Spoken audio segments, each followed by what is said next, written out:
Babilônia, uma das mais famosas cidades da Bíblia.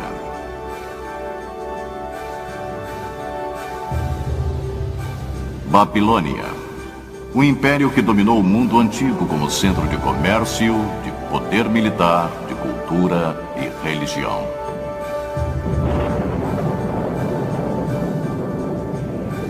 Babilônia, o símbolo de riqueza e de opulência, mistério e conspiração, decadência e corrupção.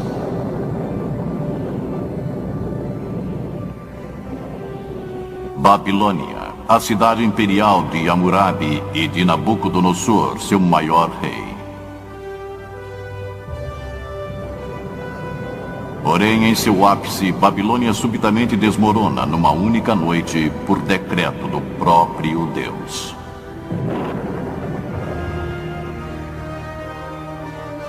Isso foi há mais de 2.500 anos. Hoje, a Babilônia está surgindo novamente na planície da Mesopotâmia. Sua reconstrução parcial chamou a atenção dos teólogos, estudiosos e professores de profecias da Bíblia. Para alguns, isso sinaliza o surgimento da temida Babilônia, a Grande, prevista no livro do Apocalipse. Mas que relevância teria para nós atualmente? E por que o legado da Babilônia continua a nos fascinar? Unam-se a nós enquanto exploramos a Babilônia, passado, presente e futuro. Numa distribuição Comev. Olá, eu sou Neil Earl. Durante anos como ministro e como historiador, eu me senti fascinado pelo Oriente Próximo, principalmente como se relaciona com a Bíblia. Sabe, quando pensamos nos lugares onde os eventos da Bíblia ocorreram, nós geralmente pensamos em Belém, onde Jesus nasceu, em Nazaré, onde ele cresceu, ou talvez em Jerusalém, onde ele foi crucificado. Mas muitos eventos famosos da Bíblia tiveram lugar numa terra a centenas de quilômetros de onde Jesus vivia, numa parte do mundo chamada Mesopotâmia. Mesopotâmia significa a terra entre os rios Tigre e o Eufrates. Hoje, muito da antiga Mesopotâmia se encontra nas fronteiras do Iraque moderno. A Mesopotâmia é conhecida como o berço da civilização. Algumas de suas cidades datam do começo do registro da história. Possivelmente a mais famosa seja a Babilônia. Localizada nas margens do Eufrates, a cerca de 100 quilômetros ao sul de Bagdá, a Babilônia teve uma longa e fascinante história. Hoje, a maior parte da antiga Babilônia não passa de um monte de ruínas e de resquícios que se encontram sob as areias do tempo. Por que essa fascinação por um império desfeito há muito e por uma cidade destruída? Bem, há uma história intrigante, e ela é contada através de textos históricos e religiosos que foram descobertos pela arqueologia. Tal informação, reunida à da Bíblia, torna a história da antiga Babilônia uma história importante para nós hoje. Porque na Bíblia, a Babilônia é mais do que apenas um lugar no mapa. A Babilônia simboliza uma ideia, uma filosofia, uma forma de pensamento oposto a Deus. Tal ideologia, baseada no raciocínio humano, no orgulho e na arrogância dos homens, com frequência expressa como um materialismo autoindulgente que ainda está presente entre nós. Tal atitude fez com que Deus interviesse nos negócios da antiga Babilônia. E como veremos, os escritores da Bíblia relataram e preservaram a história da antiga Babilônia para nos dar uma percepção de nosso mundo de hoje, e muito além, para o futuro. Mas antes que consideremos o que temos pela frente, vamos examinar o que a história pode nos revelar. Porque a história tem a chave de nosso futuro. Nossa história começa muito antes que houvesse uma cidade chamada Babilônia. Ela começa com um grupo de viajantes que chegou à planície queimada pelo sol ao sul da Mesopotâmia há mais de 2.000 anos antes do nascimento de Jesus. A Bíblia nos conta que esses viajantes eram descendentes do patriarca Noé e de sua família. Nas décadas que se seguiram ao grande dilúvio, eles migraram para o sul ao longo dos vales do Tigre e do Eufrates. O livro do Gênesis conta que os filhos de Noé se estabeleceram nas planícies de Shinar. Shinar é o nome bíblico da região que foi posteriormente chamada de Babilônia. Hoje é conhecida como o sudeste do Iraque. Deus queria que os filhos de Noé se espalhassem e povoassem a terra. Ao invés disso, desafiadoramente resolveram se unir sob sua própria autoridade. Gênesis 11:4. Eles disseram: venham, edifiquemos uma cidade e uma torre cujo tope chegue até os céus, para que tornemos célebre nosso nome, para que não sejamos espalhados por toda a terra.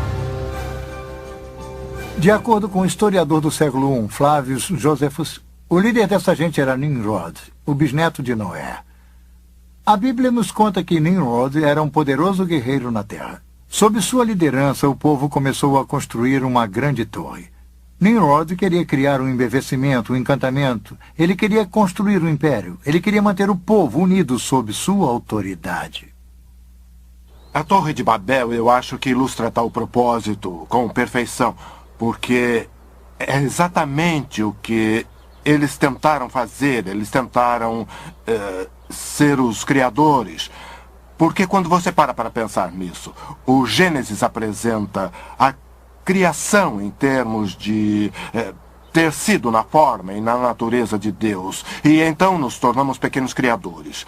E principalmente em papéis de poder, eles sentiram que haviam se tornado criadores. E se você cria algo e sente que ele é tão superior, que, num certo sentido, você pode quase se ver como sendo uma pessoa destinada, até mesmo divina, como os antigos dirigentes com frequência se viam.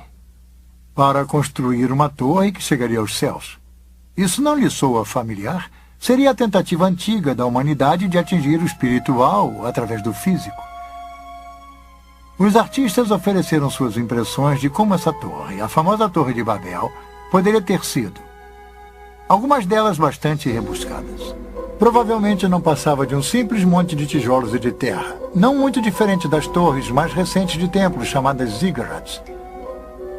Os ziggurats são quadrados na base, com lados inclinados em degraus chegando em cima de um relicário.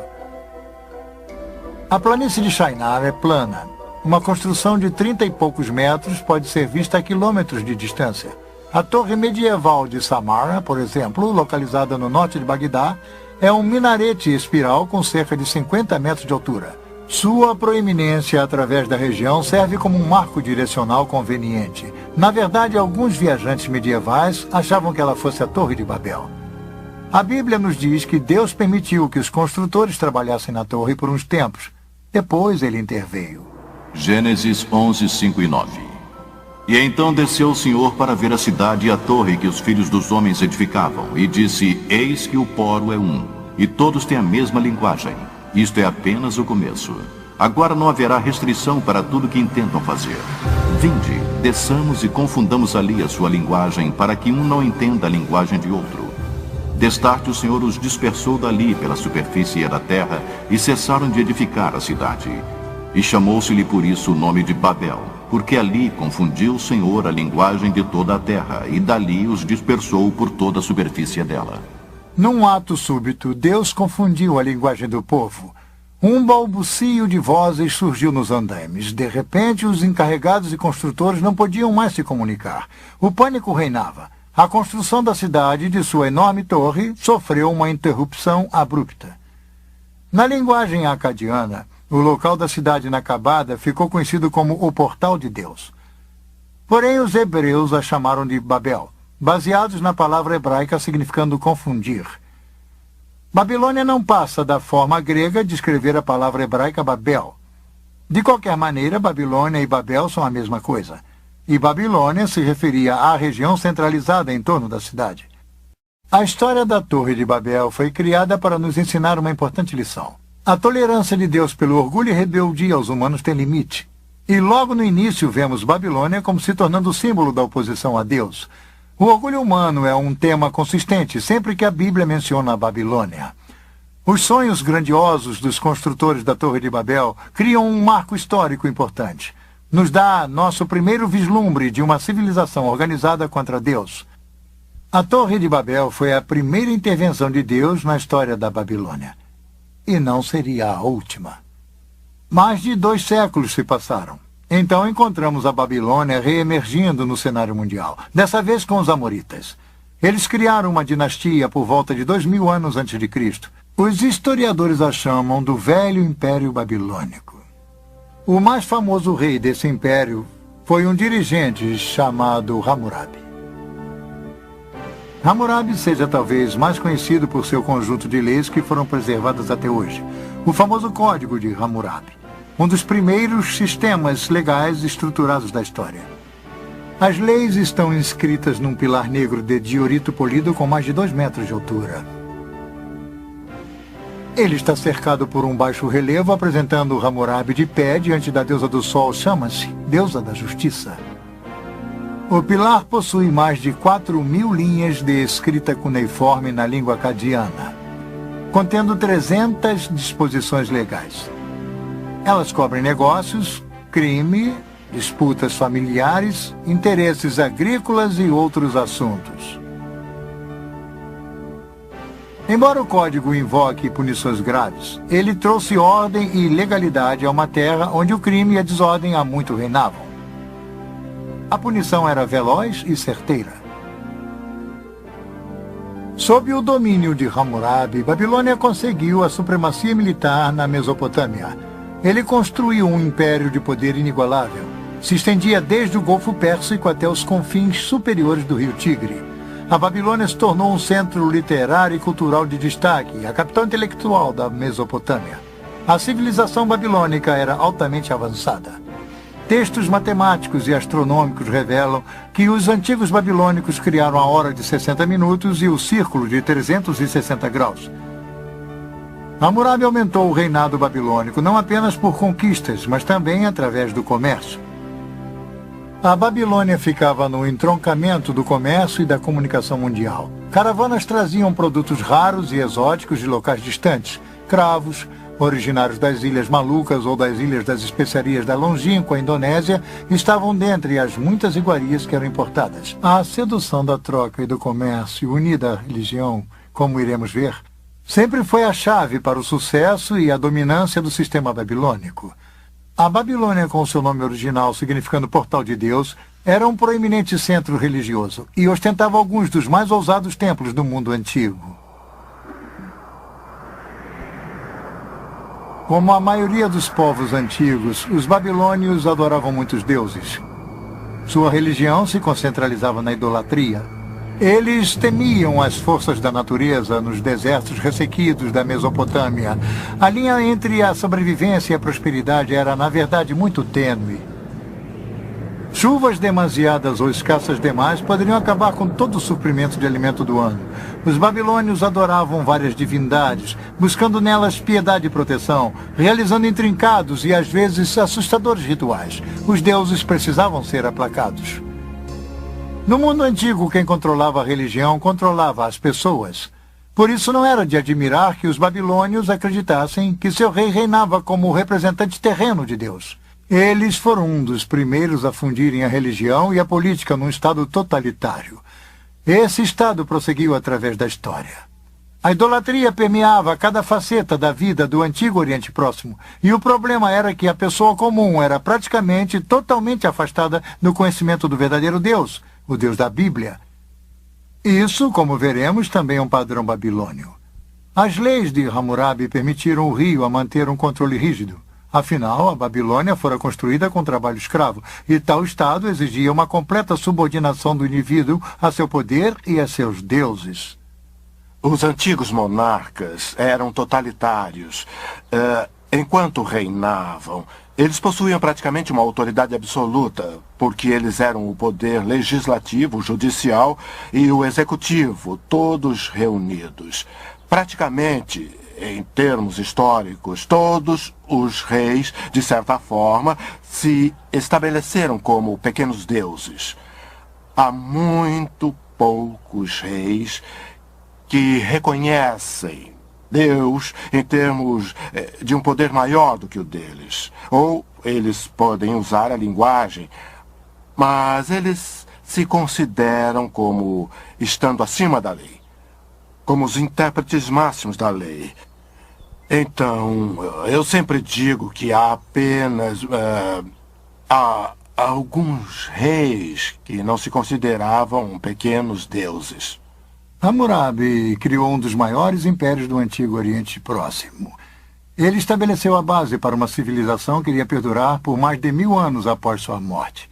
Mas era uma civilização baseada no poder, no prestígio na busca da riqueza e com pouco conhecimento do Deus Criador. Até mesmo a dinastia de Hammurabi não conseguiu durar para sempre. Depois de um reinado de mais de 40 anos, tribos bárbaras das montanhas do leste chegaram para atacar e enfraquecer a Babilônia. Um longo período de conflitos começou. Cerca de 1.600 anos antes de Cristo, a Babilônia foi saqueada e queimada por outro povo mencionado na Bíblia, os hititas. Os hititas levaram as riquezas e os prisioneiros da Babilônia para a distante Anatólia, nossa moderna Turquia. Mais tarde, os assírios, bem conhecidos de leitores do Velho Testamento, conquistaram a Babilônia. Séculos de caos político iriam se instalar até que a Babilônia surgisse novamente como uma cidade independente. A primeira grande era da Babilônia havia se acabado. A antiga Assíria era um dos poderosos rivais da Babilônia. Este enorme touro alado assírio com cabeça humana é um testemunho contumaz do poder da Assíria. O Império Assírio era uma enorme máquina militar, amplamente encarada como um dos reinos mais brutais e opressores da história. Em 689 a.C., um golpe impõe ainda mais humilhação sobre a Babilônia. Na tentativa de dominar uma revolta babilônica, as hordas assírias sob o rei Senacherib pilham e queimam a Babilônia e jogam todos os escombros no Eufrates. Os assírios inundam a cidade. Até suas fundações são destruídas. Senacherib se gaba. Eu tornei sua destruição mais completa do que a feita pela enchente, para que nos dias que virão o local da cidade, seus templos e deuses não sejam lembrados. Eu a extirpei totalmente através da inundação e a transformei numa campina. Senacherib deixou a Babilônia achando que havia lhe dado o golpe fatal.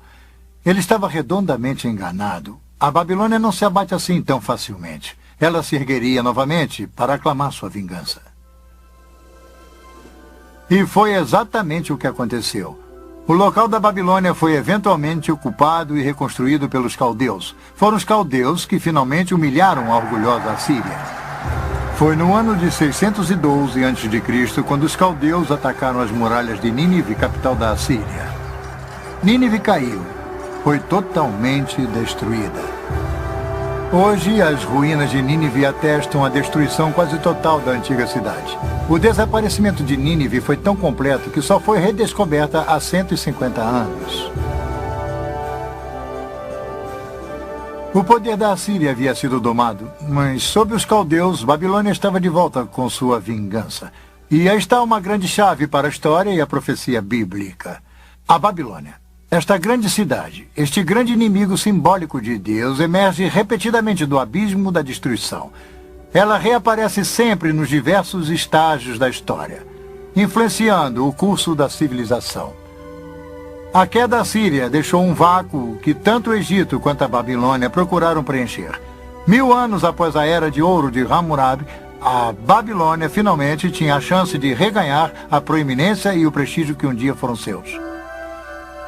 E estávamos no verão de 605 a.C.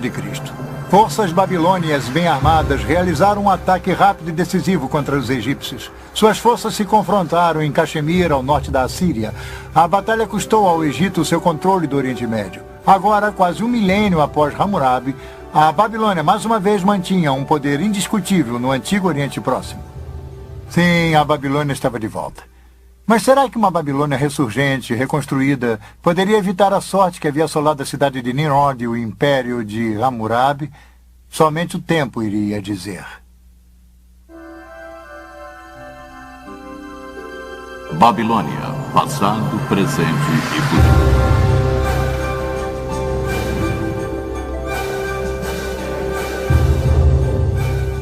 O exército egípcio do faraó Nexo II se defrontou com a Babilônia em 605 a.C. em Caxemir, no rio Eufrates.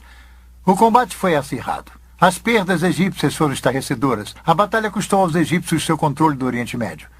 O general que despachou os egípcios era um príncipe coroado caldeu de 25 anos. Ele mais tarde se tornaria o maior rei da Babilônia, o legendário Nabucodonosor. A Babilônia chegaria ao ápice de sua glória sob o poder desse dirigente. Nimrod, Hammurabi e agora Nabucodonosor. O Velho Testamento treme ao ouvir seu nome. Sob seu reinado, a Babilônia se tornou a metrópole mais poderosa de seu tempo. invejada, temida tanto por amigos quanto inimigos. Nabucodonosor, o rei, pelo que podemos dizer, é um composto de vários aspectos de seres humanos. Ele é poderoso e cruel quando ele precisa ser. Ele também aparece como um ser humano que tem dúvidas, perguntas. Ele não consegue responder a todas as perguntas. Então ele tenta se cercar daqueles que, pelo menos, podem responder a algumas dessas perguntas. E se eles não as respondem muito bem, ele os elimina. E isso é verdade com relação a vários déspotas orientais. E Nabucodonosor é assim. Ele também é um construtor. Ele quer ser um nome perpetuado. Então ele constrói a Babilônia, mas também constrói fora da Babilônia. Novamente, ele reconstrói templos. Ele faz todas essas coisas numa tentativa de agradar os deuses. Porque ele não tem certeza do que os deuses irão fazer. Mesmo que ele possa mandar em seres humanos, ele não pode dominar tudo. Então, vemos esse complexo num só indivíduo. Mas não podemos penetrar em sua mente. Somente podemos ver o que ele tentou fazer e criar, e tentar imaginar o que motivou seu temperamento. Foi Nabucodonosor que conquistou Jerusalém em 605 a.C. Durante seu reinado, o reino de Judá foi reduzido a um estado de vassalo. 5 anos mais tarde, contra o conselho do profeta Jeremias, os judeus se rebelaram contra a Babilônia. Nabucodonosor retaliou 2 anos mais tarde, sitiando Jerusalém, a cidade sagrada dos judeus. Jerusalém caiu em 597 a.C. Naquela época, Nabucodonosor levou o monarca judeu, o jovem Joaquim, de volta para a Babilônia. Ele então colocou um rei fantoche, Zedequias, no trono de Judá. Tudo isso é mencionado pelos autores da Bíblia. É interessante notar que alguns desses detalhes são confirmados por inscrições encontradas nas ruínas da própria Babilônia. Este bloco de barro do Museu Britânico, chamado de Crônica de Nabucodonosor, foi traduzido em 1956. Ele registra a derrota dos egípcios em Caxemira em 605 a.C. Nos conta sobre a subida de Nabucodonosor ao poder, menciona a conquista de Jerusalém e a nomeação de Zedequias como rei fantoche em Judá. Esta é uma confirmação surpreendente dos famosos eventos da história bíblica. Mas, uma década mais tarde, a Judéia se rebelaria pela última vez. O rei fantoche de Jerusalém, Zedequias, fez uma trama com os egípcios. Nabucodonosor reagiu com um ataque final devastador. Durante 18 meses, a cidade ficou sitiada. Finalmente, no verão de 587 a.C., Nabucodonosor conquistou e dessa vez destruiu Jerusalém e seu templo. Ele pilhou seus tesouros e levou a maior parte da população restante para a Babilônia.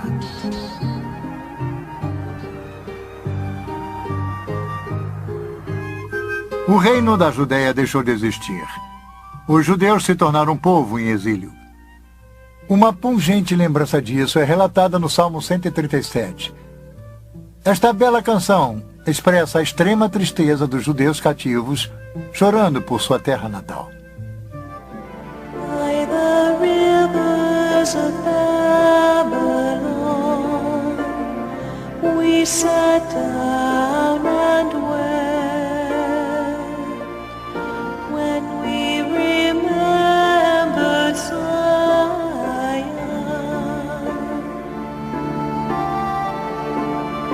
If I forget you, O Jerusalem, may my right hand forget its king. May my tongue cling to the roof of my mouth.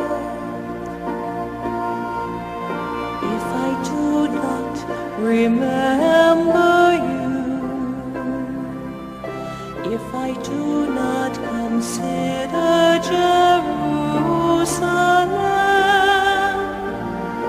my highest joy.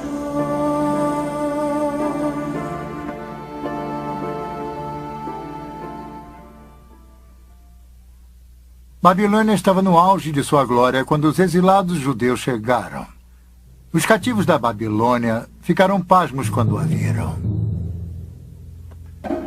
De acordo com os historiadores gregos, a Babilônia era maior em esplendor do que todas as cidades do mundo conhecido. Vinham visitantes de muitas partes para ver as maravilhas da Babilônia. Nabucodonosor foi um grande construtor, assim como um grande general, como Ramsés II no Egito, como Salomão em Israel. A Babilônia de Nabucodonosor era uma cidade de magníficos palácios, templos, parques e jardins. A escala e o tamanho gigantesco da cidade era surpreendente. Sua população estava estimada entre 100 e 200 mil. Era a maior cidade da Terra. Nosso detalhado conhecimento sobre a Babilônia de Nabucodonosor é resultado do trabalho árduo de um arqueólogo alemão, Robert Caldwell. Quando ele iniciou suas escavações em 1899, os achados iniciais de Caldwell foram descartados por seus colegas. Mas, à medida que suas escavações começaram a descobrir a Babilônia da Bíblia como uma realidade histórica, seu trabalho se tornou o assunto da Europa. Ao norte da cidade, Caldwell descobriu pilhas de azulejos azuis na areia. Os azulejos haviam decorado as paredes laterais do caminho processional da cidade. O tijolo era o material padrão usado pelos babilônios para construir. Caldwell enviou os tijolos de volta para a Alemanha para identificação e para montagem. Os resultados foram surpreendentes. Aqui no Museu Pergamon, em Berlim, estão os tijolos originais da época de Nabucodonosor, todos montados. Esses magníficos leões, por exemplo, eram um símbolo da deusa Istar, uma das maiores divindades da Babilônia. Havia 120 desses leões ladeando o caminho para o enorme portão de Istar. Esta é a visão do caminho processional da Babilônia de hoje. As pedras que formam a pavimentação são as mesmas sobre as quais Nabucodonosor caminhou. Suas paredes foram parcialmente reconstruídas por arqueólogos, e embora elas não tenham os belos leões de tijolos brilhantes que uma vez se adornavam, elas ainda fornecem a ideia da magnificência dessa famosa avenida. Um homem se impressionou com as descobertas de Caldwell, um diretor pioneiro de filmes, D.W. Griffith. Em 1916, Griffith produziu Intolerância, um filme histórico sobre a desumanidade do homem para com o homem. O tema central no filme de Griffith era uma espetacular reprodução da vida na Babilônia, com o clímax da queda da cidade.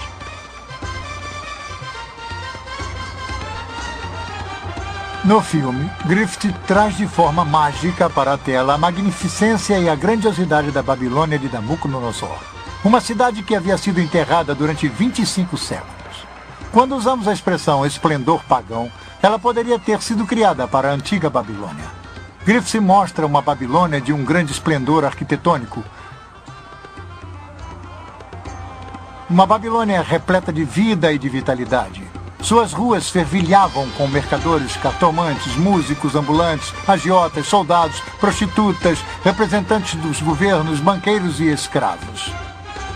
Griffith ofereceu ao público uma primeira visão do poder e da magnificência da Babilônia em seus dias de glória, assim como incrível ganância e sensualidade na cidade.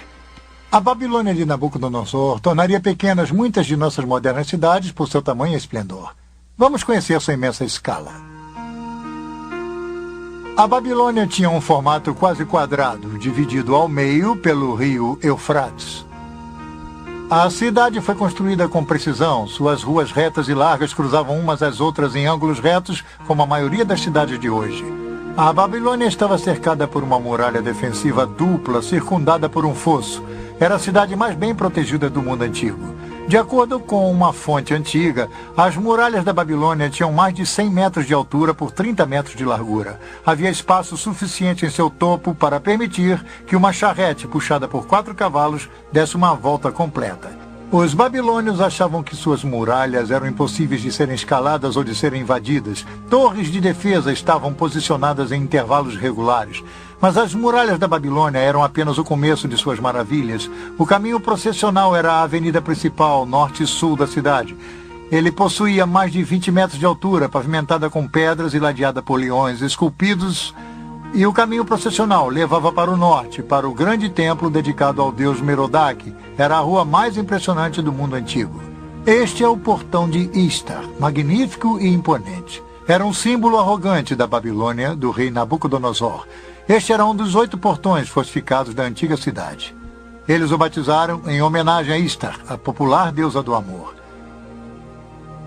Como o que fora feito com os tijolos vitrificados do caminho processional, os arqueólogos alemães também enviaram esses tijolos vividamente coloridos aqui para Pergamon e reconstruíram este magnífico portão. O portão de Istar, renomado em todo o mundo, é um símbolo do inigualável poder e força da Babilônia. Por ele passaram os exércitos vitoriosos da poderosa Babilônia quando retornavam de conquistas distantes. O verdadeiro portão de Istar está em Berlim. Turistas podem ver na Babilônia uma réplica com a metade do tamanho. Na entrada deste sírio foi construído pelo governo iraquiano. Não muito distante do portão de Istar, Nabucodonosor construiu um magnífico palácio. Este palácio continha 4 grandes pátios cercados por muitos apartamentos e suítes. A sala do trono de Nabucodonosor dava diretamente para o sul do pátio central. O orgulhoso Nabucodonosor chamava seu palácio de a maravilha da humanidade, o centro da terra, a residência brilhante e a morada da majestade.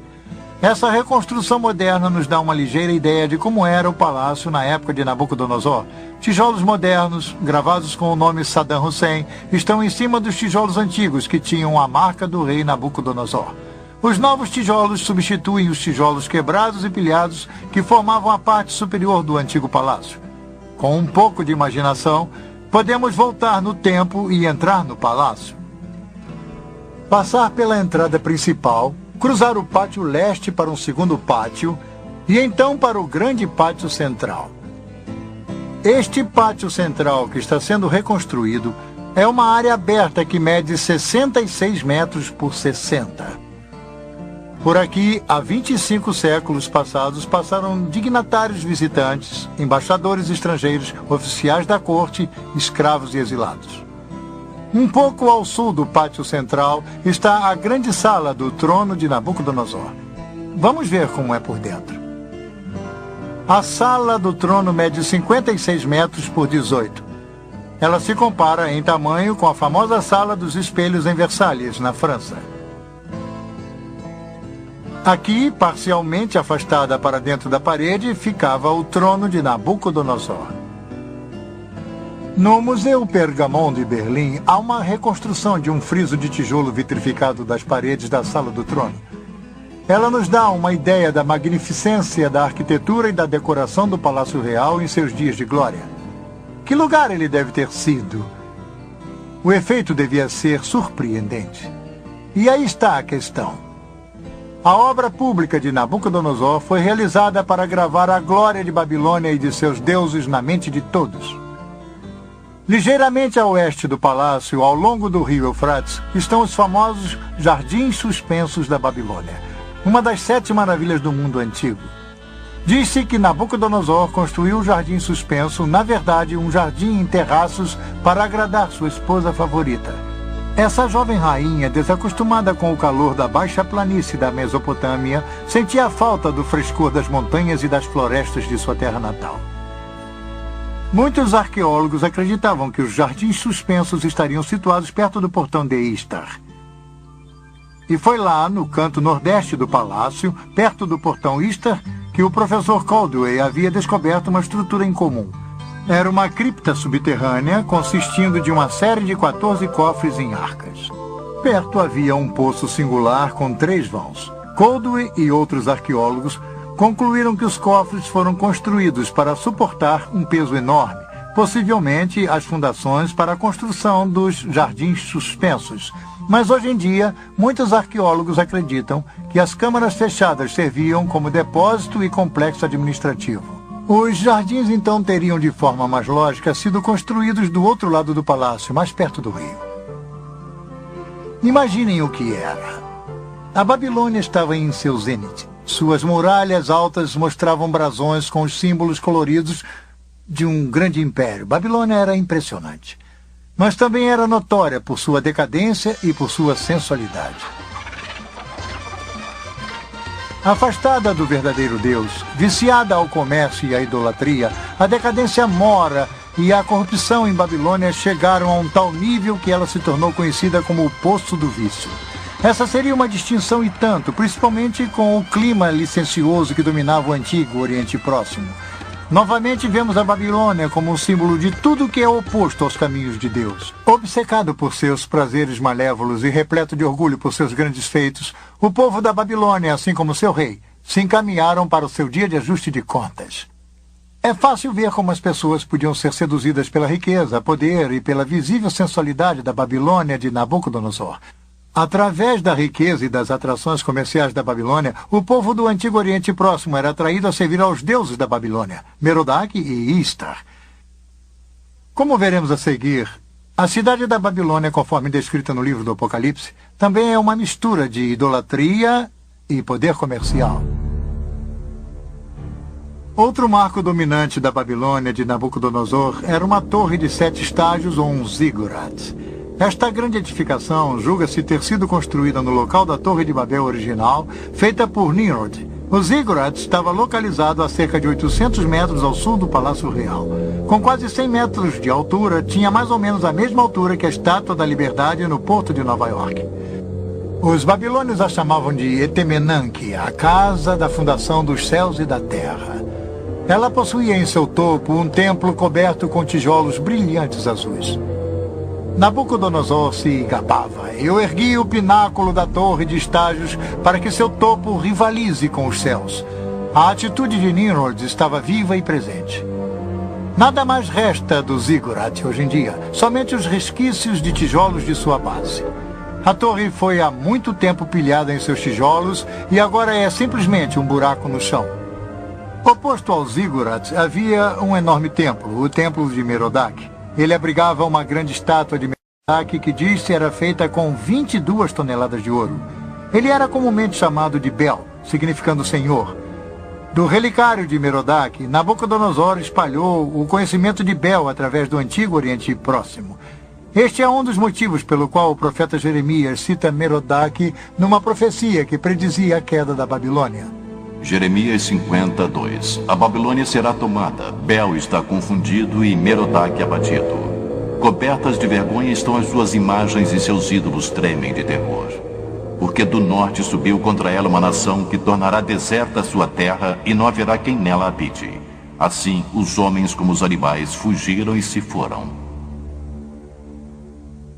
A Babilônia parecia inexpugnável. Seu poder e sua riqueza dominavam o Antigo Oriente Próximo, mas igualmente sua crueldade e sua luxuriante idolatria. Como vimos na Torre de Babel, Deus não tolera para sempre o orgulho e a arrogância dos humanos. Em sua piedade, Deus tentou avisar Nabucodonosor. O rei começou a ter sonhos perturbadores, mas eram sonhos de aviso do próprio Deus Criador. Nabucodonosor não sabia o que estava acontecendo, nem ninguém em sua corte, a não ser uma pessoa, um jovem judeu cativo, um homem de Deus chamado Daniel. Babilônia, passado, presente e futuro.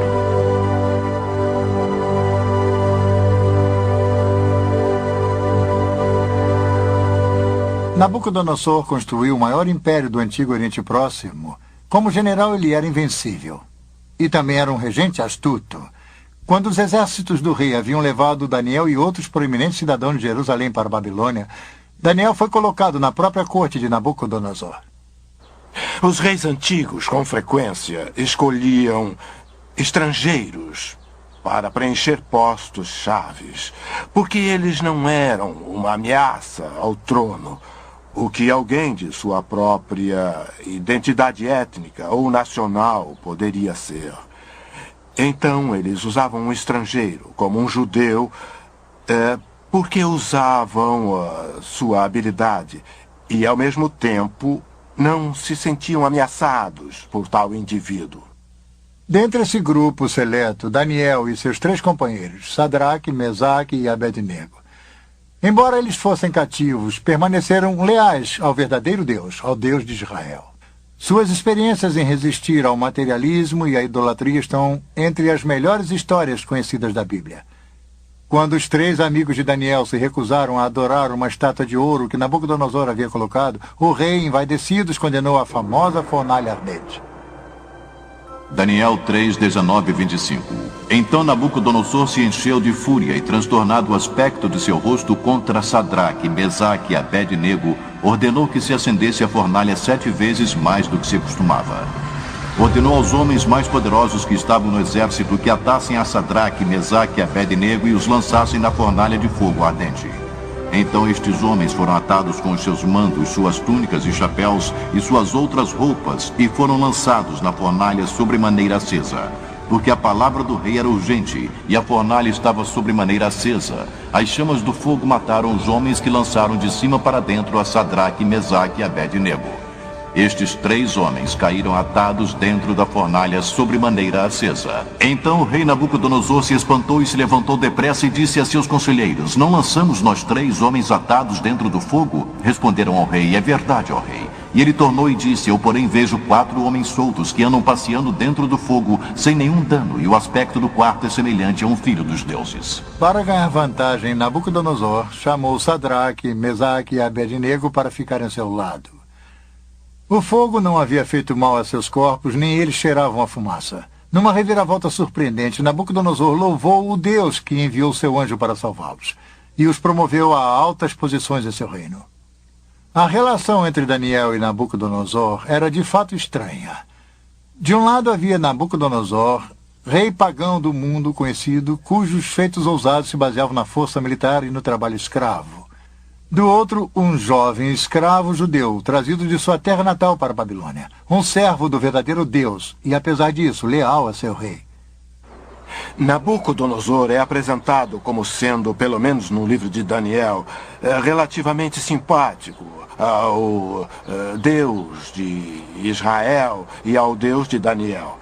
Mas dizer que Nabucodonosor era alguém que havia colocado sua fé no Deus de Israel e de Daniel, eu diria que não. Esses reis antigos eram grandes políticos e eles tomavam decisões a esse respeito que eram tomadas, eles achavam, a seu próprio favor. Foi quando Daniel se encontrava preso na Babilônia que ele e o rei começaram a ter sonhos perturbadores e visões. Deus estaria fornecendo aos dois uma visão do futuro. O 2º capítulo do livro de Daniel registra um sonho particularmente perturbador de Nabucodonosor. Daniel o descreve. Daniel 2, 32 e 35.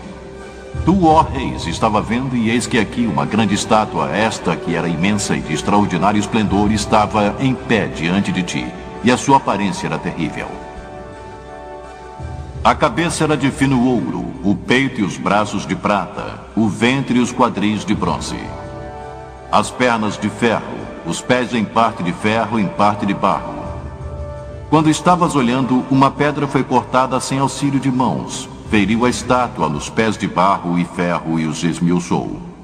Então foi juntamente esmiuçado o ferro, o barro, o bronze, a prata e o ouro, os quais se fizeram como a palha das eiras no estio, e o vento os levou, e deles não se viram mais vestígios. Mas a pedra que feriu a estátua se tornou uma grande montanha que encheu toda a terra.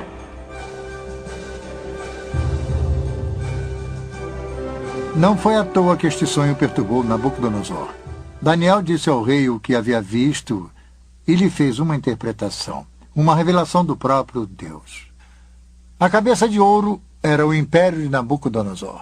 A prata, o bronze e o ferro e parte de barro e ferro da estátua representavam os reinos sucessivos. Cada um deles era inferior ao outro. A pedra simbolizava o justo reino de Deus, o Deus não visto que determina o destino de todos os reinos, inclusive o de Nabucodonosor. Quando Nabucodonosor soube da interpretação, se prostrou diante de Daniel e novamente louvou o Deus de Israel. Mas a velha arrogância em breve voltaria. O livro de Daniel retrata Nabucodonosor sob molde de muitos ditadores que vimos passar pelo curso da história. Era orgulhoso e dado a ataques de raiva. Controlava um grande império, mas não conseguia se controlar. Daniel avisou a Nabucodonosor que Deus, que controlava todos os reinos da terra, o humilharia gravemente se não mudasse o seu comportamento. Os avisos caíram em ouvidos surdos. Ao invés de dar a glória a Deus, Nabucodonosor se viu como uma fonte da grandiosidade. O livro de Daniel descreve como Deus humilha o orgulhoso rei e como Deus o ensina que havia um reino bem mais poderoso do que a Babilônia. Um reino espiritual. O reino de Deus. Um dia, ao caminhar no teto de seu palácio, Nabucodonosor, do alto de sua grandiosidade, olha para a cidade. Ele não pôde evitar e se gabou. Daniel 4, 30, 31 e 33. Não é esta grande Babilônia que eu edifiquei para a casa real com meu grandioso poder e para a glória da minha majestade? Falava ainda o rei quando desceu uma voz do céu. A ti se diz, ó rei Nabucodonosor, já passou de ti o reino. No mesmo instante se cumpriu a palavra sobre Nabucodonosor e foi expulso de entre os homens, e passou a comer erva com os bois. O seu corpo foi molhado do orvalho do céu até que lhe cresceram os cabelos como as penas da águia e as suas unhas como as das aves.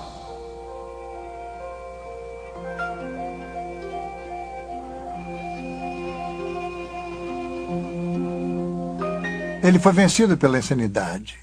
Durante 7 anos se comportou mais como uma fera selvagem do que como ser humano. No final de 7 anos, a mente de Nabucodonosor se recuperou, mas a experiência havia lhe ensinado uma lição primordial, e talvez a lição mais importante do livro de Daniel. Deus, e não pequenos príncipes, mantém a autoridade suprema sobre este mundo. A Bíblia registra o aviso de Nabucodonosor àqueles que o seguirem em posição de poder e de autoridade. Quer fosse num gabinete ou numa sala de reuniões, seus conselhos deveriam ser seguidos por todos nós. Daniel 4, 34, 35 e 37. Mas ao fim daqueles dias, eu, Nabucodonosor, levantei os olhos ao céu, tornou-me a vir o entendimento. E eu bendigo o Altíssimo, e louvei e glorifiquei ao que vive para sempre, cujo domínio é sempiterno, e cujo reino é de geração em geração. Todos os moradores da terra são por ele reputados em nada, e segundo a sua vontade ele opera com o exército do céu e os moradores na terra. Não há quem lhe possa deter a mão nem lhe dizer que fazes.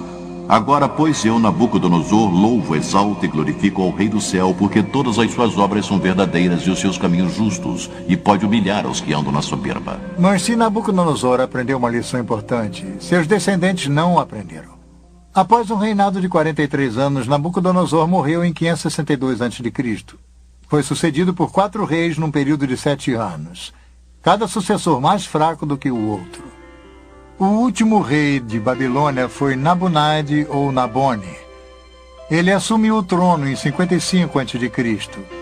Seu filho e príncipe coroado era Belsaruzur ou Belsazar, chamado pela Bíblia. Por motivos que não são totalmente esclarecidos, o sábio e excêntrico Nabonidos passou os últimos 10 anos de seu reino no distante oásis de Tema, na Arábia, estudando história e religião. Enquanto Nabonidos se encontrava afastado, seu filho Belsazar reinava na Babilônia. Agora temos um fascinante relato detetivesco da Bíblia. Durante séculos, o nome de Belsazar não foi encontrado em outro lugar a não ser no livro de Daniel. Os historiadores citavam Nabonidos como sendo o último rei da Babilônia, mas nada de Belsazar. Não é de admirar que alguns céticos tenham rejeitado as declarações de Daniel sobre Belsazar, rotulando-as de ficção, ou um dos erros históricos da Bíblia. Porém, em 1854, vários pequenos cilindros de barro apareceram. Eles foram encontrados aqui, em Ur, na Mesopotâmia. Tinham inscrições com relatos da reconstrução de um zigurats pelo rei Nabonidos. As inscrições eram concluídas com orações pela saúde de Nabonidos e de seu filho mais velho, o príncipe coroado, Belsazar. E quanto a mim, Nabonidos, o rei da Babilônia, proteja-me de pecar contra qualquer divindade exaltada e me conceda uma vida longa, e no coração de Belsazar, meu filho primogênito, crie o temor pela exaltação da divindade.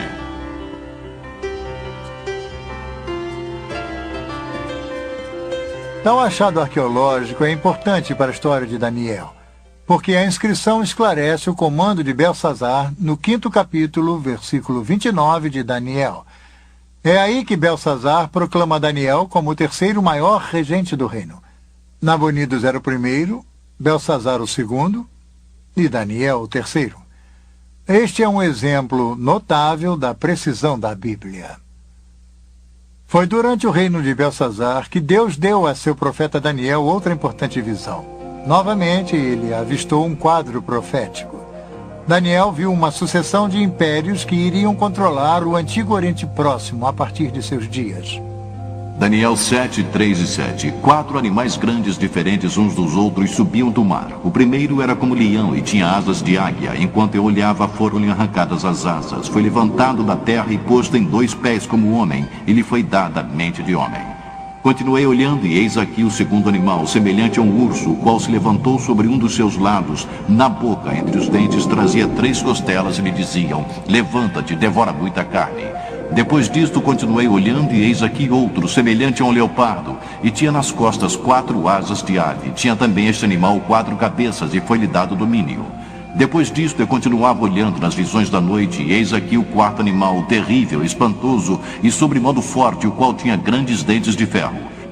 Para nós que vivemos no século XX, a descrição de feras estranhas pode parecer curiosa ou bizarra.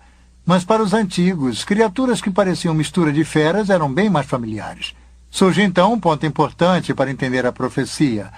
Alguns intérpretes bíblicos cometem o erro de tentar explicar o simbolismo bíblico sem referência ao background histórico do livro. Especulações elaboradas são necessárias. Para evitar essa armadilha, é essencial determinar o significado de um capítulo ou de um texto em seu ambiente natural. O importante é o que isso significou para as pessoas que ouviram pela primeira vez. Este é um princípio sólido para um bom estudo bíblico. Para as pessoas do tempo de Daniel, animais compostos tinham um significado. Vivendo e trabalhando na Babilônia, Daniel via essas descrições todos os dias. Vamos pegar, por exemplo, o famoso dragão de Maradak.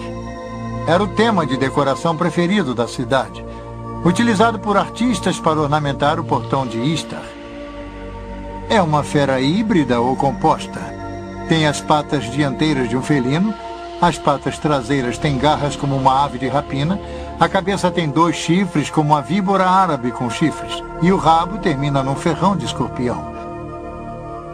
Essas estranhas feras místicas tinham um significado religioso importante para os antigos babilônios.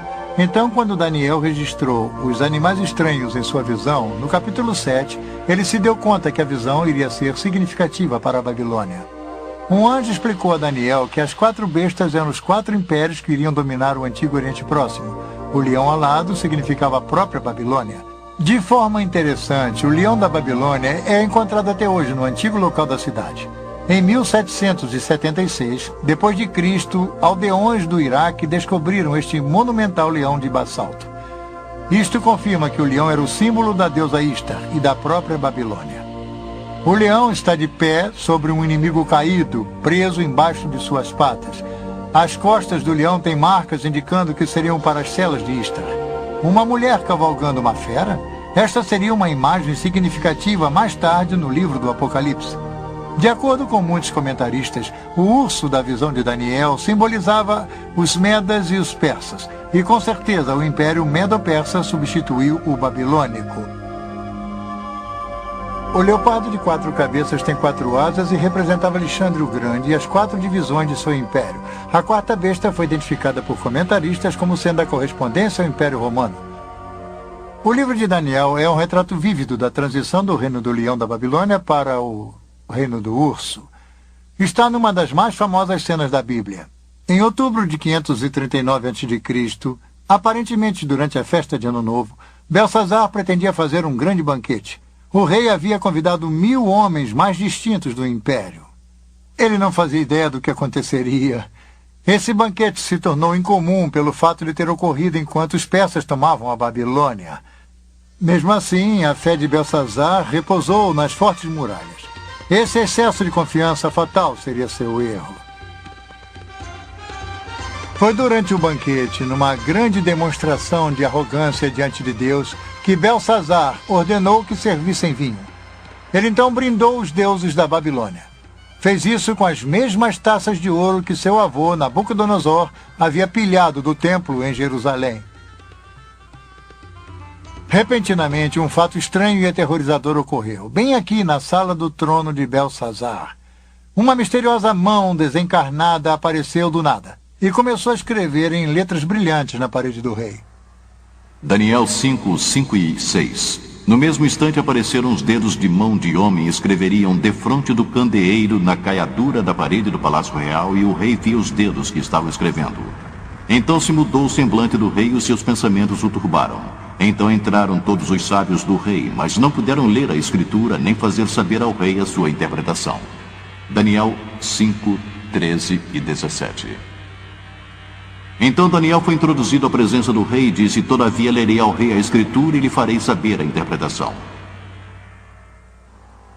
Daniel 5 e 25. E esta, pois, é a escritura que se traçou: Mene, Mene, Tekel e Parsim.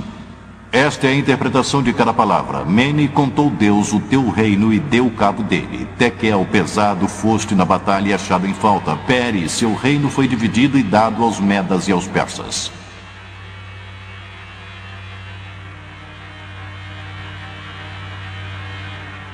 Literalmente, as palavras Mene, Tekel e Peres eram os nomes de pesos comuns babilônicos. Antes das moedas serem inventadas, os negócios eram feitos através de lingotes de metal como moeda. Precisavam ser pesados numa balança com medidas precisas, como este leão de 2 menes, para pesar o seu valor. A interpretação de Daniel da escritura na parede foi feita através do significado de raiz. Mene, significando contar, Tekel, pesado, e Parsim, dividido. O tempo da Babilônia havia se esgotado. Conforme relata a Bíblia, naquela mesma noite, enquanto o escrito brilhava na parede, os exércitos de Ciro o Grande já entravam na cidade. As muralhas poderosas da Babilônia e suas fortificações imensas não puderam impedir sua queda, uma queda decretada por Deus. O profeta Isaías nos dá informações sobre o rei Ciro e seu papel na queda da Babilônia. Isaías 45, 1 e 3. Assim diz o Senhor ao seu ungido, a Crio, a quem tomo pela mão direita para bater as nações ante sua face e descingir os lombos dos reis, para abrir diante dele as portas que não se fecharão. Eu irei adiante de ti, endireitarei os caminhos tortuosos, quebrarei as portas de bronze e despedaçarei as trancas de ferro.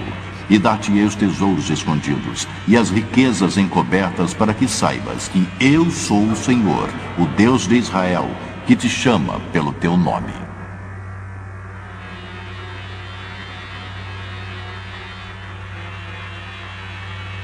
A Escritura nos dá a ideia da forma surpreendente com que Ciro capturou a Babilônia. Com suas muralhas maciças, Babilônia parecia inexpugnável, mas, desconhecido pelos babilônios, Ciro havia armado um plano engenhoso. A Bíblia não fornece os detalhes, mas é descrito em grande detalhe pelos antigos historiadores Heródoto e Xenofon. Enquanto Belsazar festejava, tropas persas estavam ocupadas rio acima, desviando o curso do rio Eufrates. O rio normalmente fluía por baixo dos portões maciços e entrava pela cidade. Aí os persas cavaram um canal. Isso redirecionou o rio para um velho leito. O Eufrates começou a ficar mais baixo, permitindo que os persas atravessassem por baixo dos portões e entrassem na Babilônia. Relatos nos contam que Ciro colocou um espião na cidade, e naquela noite ele destrancou os portões da muralha interna.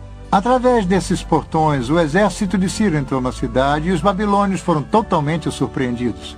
A Babilônia era tão grande que, quando as partes externas foram invadidas, os que moravam no centro da cidade não sabiam do ataque. Belsazar e seus convidados continuavam com seu desafio idólatra a Deus até que foi tarde demais, como o livro de Daniel nos conta. Naquela mesma noite, Belsazar, rei dos babilônios, foi assassinado. A maior cidade da antiguidade havia sido tomada. A cabeça de ouro de Daniel 2 foi substituída pela arca e pelas armas de prata, o leão pelo urso. A Babilônia era o colosso econômico do mundo antigo, mas havia se tornado um exemplo de decadência moral e de corrupção. Seus líderes haviam se embebedado com o próprio poder. A queda da Babilônia nos ensina uma lição que às vezes esquecemos. Deus reina na história. É uma lição para nós hoje em dia. A Babilônia acabou como grande potência. Mas a Babilônia já havia caído antes. Será que se ergueria novamente? Babilônia, passado, presente e futuro.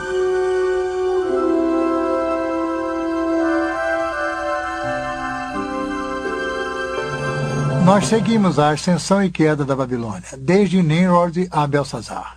Belsazar foi o último rei da Babilônia, mas a cidade em si continuou sob domínio dos persas. E então, um pouco mais de 200 anos mais tarde, Alexandre o Grande, em sua busca de conquistar o mundo, derrotou os persas e conquistou a Babilônia. Alexandre estava enfeitiçado pela ideia da Babilônia.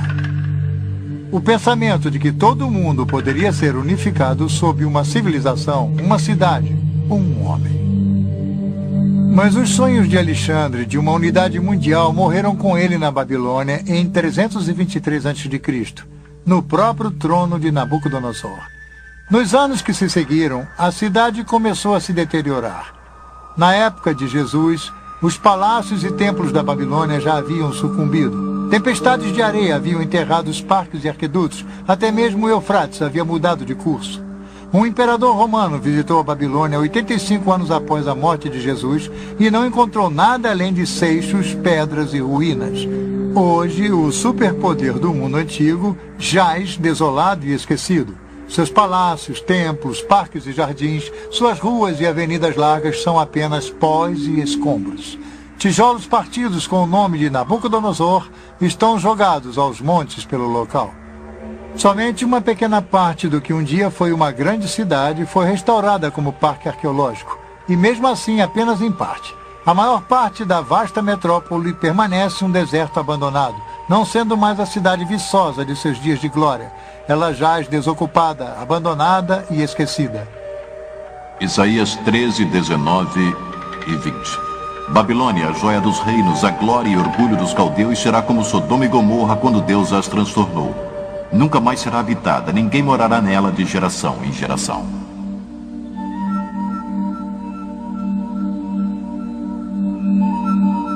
O escrito na parede havia previsto o final da Babilônia como uma cidade desenvolvida, mas não seria o final da Babilônia como uma ideia.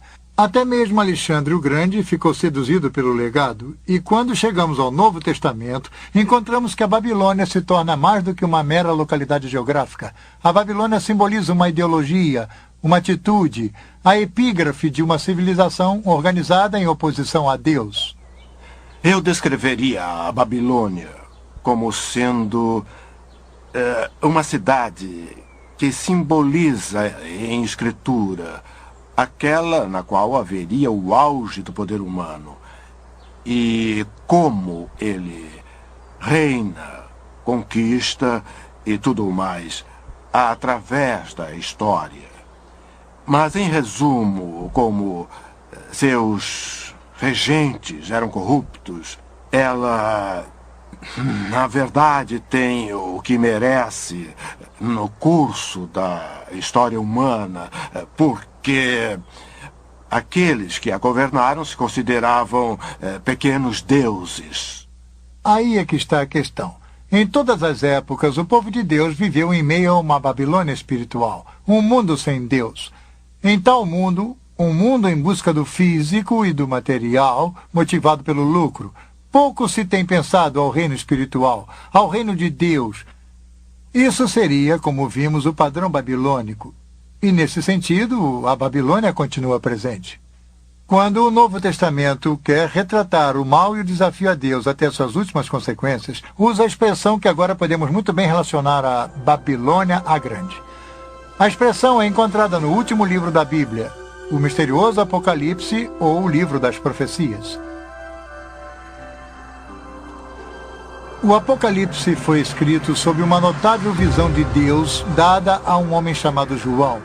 Sua visão é com frequência considerada uma das partes da Bíblia mais difíceis de ser entendidas. Está repleta de estranhas imagens, visões e sons, e uma das mais conhecidas seria a dos misteriosos 4 cavaleiros. Nós geralmente chamamos o Apocalipse de exemplo da literatura apocalíptica. E por isso queremos dizer que há uma espécie de literatura no século I. E também existe antes e depois desse século, mas seu lugar comum é o século I, que possui certas características e muitas são encontradas no livro do Apocalipse. Algumas delas incluem visões. Em outras palavras, alguém tem uma visão e registra o que viu, e a visão pode ser uma visão do que está acontecendo no céu, ou uma visão do futuro, ou as duas coisas. Às vezes, há jornadas aos céus nesse tipo de literatura. Alguém é transportado ao céu para ver, não é simplesmente uma visão na Terra, mas há realmente uma jornada. Algumas das outras características que seriam típicas da literatura apocalíptica incluem bastante simbolismos, e o simbolismo pode ser de vários tipos. Por exemplo, muitos animais naturais, um carneiro ou uma espécie de ovelha ou cabra que irá aparecer nessa literatura, mas também animais fantásticos com estranhas cabeças e asas e todo tipo de criaturas bizarras. As cores são muito importantes no livro do Apocalipse. Há mantos brancos, há sangue vermelho, há o ouro. Então, você sente todo um visual, há um sentido bastante dramático, mas as cores são simbólicas. Os números também são importantes para a literatura apocalíptica. Então, o simbolismo é importante na literatura apocalíptica. É realmente difícil entender o Apocalipse se você não tem algum tipo de arcabouço dos vários livros do Velho Testamento, porque o simbolismo que nele há é retirado dos antigos livros do Velho Testamento. E o contexto, é claro, no livro do Apocalipse, do ponto de vista do autor, é o futuro. Em sua maior parte. Parte dele é histórico, mas parte é o futuro. E ele usa o simbolismo tanto para falar sobre o futuro dos tempos, quanto para o futuro das pessoas e o que irá acontecer. Os escritores apocalípticos ansiavam pela interferência decisiva de Deus na história. João, no livro do Apocalipse, vivia num tempo de perseguição. Os cristãos estavam sendo mortos pelo Estado romano. A grande visão é que Babilônia Grande era um símbolo, um nome para o Império Romano. E se pensar que este livro foi escrito em algum momento do século I, em qualquer lugar que os cristãos vivessem, eles viviam numa realidade dominada por Roma. Roma reinava, controlada por Roma. E, portanto, é muito natural que o poder do mundo fosse simbolizado por um símbolo que vem do próprio passado de Israel, ou seja, a Babilônia Grande. Isso quer dizer, no Velho Testamento, Babilônia é um país de verdade que retira o povo de Israel para o cativeiro. E eu acho que o autor do livro do Apocalipse reaplica, então, o símbolo como um aviso aos cristãos de que Roma de hoje pode oferecer o mesmo tipo de ameaça, talvez não um cativeiro físico, mas pode ser um perigo real para o povo de Deus. Então há uma espécie de recorrência ou uma natureza temporal nesse símbolo. A atitude de Babilônia Grande é atemporal e penetrante. É uma atitude de oposição a Deus e aos ensinamentos de Jesus Cristo. A atitude é insidiosa porque a riqueza e a prosperidade eram atraentes do lado de fora. Por isso, as referências à Babilônia Grande nos capítulos 17 e 18 do livro do Apocalipse têm muita importância para nós hoje. Apocalipse 17, 3 e 4. E vi uma mulher montada numa besta escarlate, besta repleta de nomes de blasfêmia, com 7 cabeças e 10 chifres.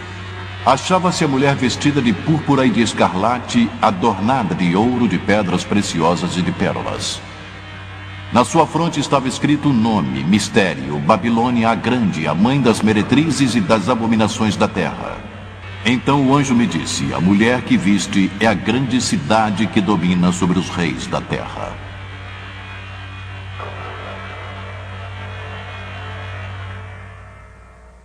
Aqui temos toda a imagem vívida da literatura apocalíptica. É um tempo futuro. Há uma mulher, a besta, as cores brilhantes e o simbolismo. O simbolismo de prostituição. A Bíblia menciona bastante a prostituição. Deus mostra com ela como os indivíduos e as nações são seduzidos pela submissão a ele e à doutrina. No Velho Testamento, a prostituição é uma imagem para a idolatria. Quer dizer, as pessoas se prostituem. O povo de Deus se prostituiu quando não foi fiel a Deus, quando persegue a adoração de um ídolo. E agora a igreja enfrenta o mesmo tipo de ameaça, o abandono de sua verdadeira adoração a Deus por outros tipos de ídolos. Bem, a prostituição é uma imagem sedutora. Alguém, como já disse, os atrai, iludindo-os a seguir seu caminho e a abrir mão de sua lealdade a seu verdadeiro Deus. A Bíblia usa o símbolo da prostituição de duas formas.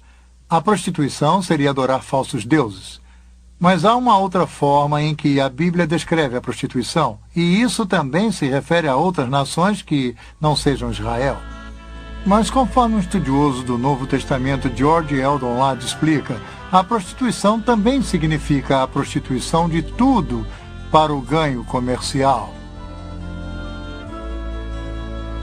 A ideia aqui não é de falta de fé espiritual, mas de uma prostituição de tudo para o ganho comercial. Nínive também é descrita como prostituída por causa de sua exibição de poder e de esplendor para zombar e escravizá-los. Ladd, sobre o capítulo 17 do Apocalipse. Aqui, a prostituta seria a Babilônia, o símbolo da civilização humana com toda a sua pompa e circunstância organizada contra Deus, a cidade que tem domínio sobre os reis da terra. Nós seguimos a atração da Babilônia através das escrituras e da história. Desde a Torre de Babel, a cidade de Nabucodonosor, e agora até o livro do Apocalipse, onde a Babilônia grande atinge imensa força. Eu acho que João está tentando pintar a Babilônia como atraente e enganadora. E uma das formas pela qual se pode mostrar o quão rica, próspera e satisfatória é aquela realidade.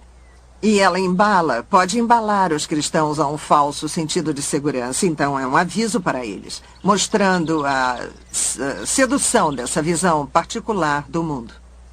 No livro do Apocalipse, Babilônia a Grande se torna a palavra código para um sistema anticristão monstruoso. Um colosso econômico dedicado a acumular poder e riqueza através do comércio mundial. Esta é a atração fatal da Babilônia, o ganho comercial obtido a qualquer custo. Apocalipse 18:3. Pois todas as nações têm bebido do vinho do furor da sua prostituição, como elas se prostituíram os reis da terra. Também os mercadores da terra se enriqueceram à custa de sua luxúria. Ao longo dos séculos, muitos tentaram identificar a Babilônia com nações específicas, impérios e até mesmo com igrejas. A cada ano, parece, novos candidatos são citados para o papel de figuras simbólicas do livro do Apocalipse. Babilônia, a besta, o falso profeta. Mas todas as interpretações têm uma coisa em comum. Todas estão erradas. A história da interpretação do livro do Apocalipse é bastante interessante porque quase toda a geração de cristãos que a lê sente que é o endereçado direto daquele livro. A Babilônia é tal entidade, ou é tal igreja, ou tal império. Por várias vezes, as pessoas previram o final dos tempos. E então, elas tiveram que mudar de ideia, rever, refazer, ou talvez tenhamos lido de forma errada, talvez tenhamos lido errado. Este refrão é repetido várias vezes, não apenas no século XX, mas toda a história, a leitura desse livro demonstra que nós estivemos errados repetitivamente. Agora, isso nos deve revelar que é muito perigoso tirar conclusões apressadas sobre ser dogmático, sobre o que ou quem é Babilônia, quando os eventos aconteceram. As perguntas quando são as mais importantes no livro do Apocalipse, de qualquer modo. Que Deus irá triunfar. Que Deus irá triunfar através de Jesus Cristo. Essas são as principais afirmações do livro. Quando acontecerá e quem fixou essa imagem que, na minha opinião, alguém quer nos afastar da ideia central desse livro. Então, o livro do Apocalipse descreve o ápice final do espírito da antiga Babilônia. Uma atitude contra Deus que está presente hoje, presente através da história, e que irá atingir seu clímax no final dos tempos.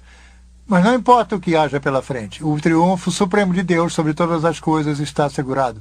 O capítulo 18 do livro do Apocalipse comemora antecipadamente a vitória final de Deus sobre a Babilônia a Grande. Apocalipse 18, 9 e 10. Ora chorarão e se lamentarão sobre ela os reis da terra, que com ela se prostituíram e viveram em luxúria, quando virem a fumaceira do seu incêndio. E conservando-se de longe pelo medo do seu tormento, dizem: ai, ai, tu, grande cidade, Babilônia, tu, poderosa cidade, pois em uma só hora chegou o teu juízo. E sobre ela choram e pranteiam os mercadores da terra, porque já ninguém compra. Do sistema para enriquecer, explorando os jovens, os velhos, os incultos e os desafortunados.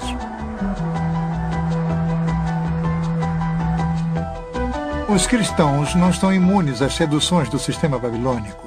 Somos avisados sobre o logro do dinheiro, das riquezas, do poder e do prazer. Nós devemos viver, no entanto, de acordo com os ensinamentos de Jesus. E tais ensinamentos incluem servir, dar e repartir. É por isso que João nos avisa: retirai-vos dela, povo meu, para não serdes cúmplices em seus pecados e para não participardes dos seus flagelos. O Novo Testamento está cheio de avisos contra os peritos e o engodo do materialismo. As riquezas levam a um falso sentido de segurança. Jesus disse: não se pode servir a dois senhores. Não se pode servir a Deus e ao dinheiro. E no livro do Apocalipse, é claro, a Babilônia é retratada como extremamente rica. E aí está, Deus ou dinheiro. Então tudo faz parte do quadro, parte das armadilhas, e o tom materialista também faz parte disso. Na sequência de tempo do livro do Apocalipse, Babilônia é destruída. Mas a boa nova é que não é o fim do mundo. Não é mesmo. Na visão de João, é o começo do domínio dos santos sobre Jesus Cristo. Então, o Apocalipse oferece esperança. É uma visão de vitória. A vitória de Jesus sobre todos aqueles que se opõem ao reino de Deus. Dizer que o livro do Apocalipse é uma visão da vitória de Jesus Cristo é, na verdade, um ótimo resumo. Se você pensar no ponto de vista do primeiro século, os cristãos e nós hoje em dia, é uma declaração verdadeira de duas formas, que você pode olhar para trás e ver a vitória de Jesus na cruz. Estamos falando da vitória de Jesus sobre os poderes do pecado e da morte. E é precisamente essa vitória que garante a vitória futura e nos dá a esperança para um futuro. Então, sim, uma vitória final de Cristo é uma boa forma de resumir o livro, mas você tem que lembrar que ela começou quando Deus fez aquilo com Cristo na cruz. Nossa história nos levou de Nimrod a Nabucodonosor, ao presente e ao futuro. Nós vimos o legado da Babilônia. Tem sido um padrão familiar que vimos se tecendo ao longo da história. Essa atitude de Babilônia está presente hoje. Então somos desafiados a que reino iremos servir? Ao reino de Deus ou da Babilônia? A Deus ou ao dinheiro? Babilônia, a grande, representa o resumo do poder do homem distanciado de Deus. Porém, o reino de Deus é muito mais poderoso. Nosso chamado é para servir a esse reino e ao seu rei, Jesus Cristo. Em suma, este é o único reino que irá perdurar. O poder e a glória de Cristo apenas. Esta é a lição que até mesmo Babilônia, a grande, será forçada a aprender.